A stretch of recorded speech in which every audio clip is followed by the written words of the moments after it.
The question posed by a sister on the YouTube: if I sew such clothes which expose the upper part of the chest, cleavage and shoulder don't show, so is it halal earning or haram?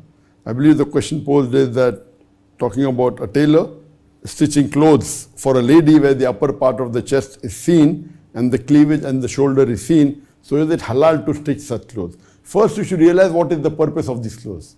You know, normally when you stitch undergarments, but natural, it's possible to show the cleavage, and it's perfectly fine because the clothes worn under the other clothes. But if there are other clothes where you know that a lady is wearing clothes only amongst the ladies, and if some part of the body is exposed, then it's not haram. But wearing such clothes otherwise outside, it is not permitted.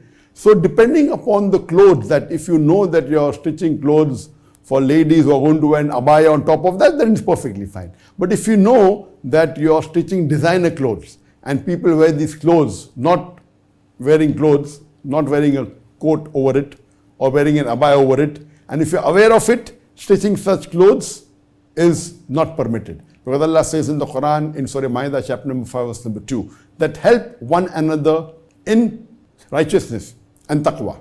Do not help one another in sin and rancor.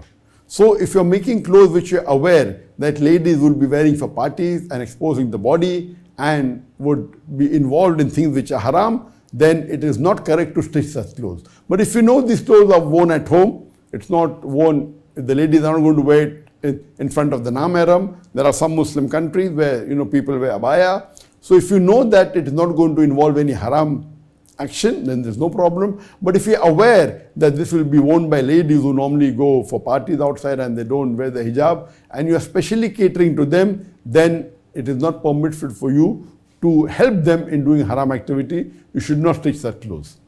So depending upon how it's going to be used, and you as a tailor know better your customers, so based on that, you have to decide whether what you're doing is haram or halal. Hope that answers the question.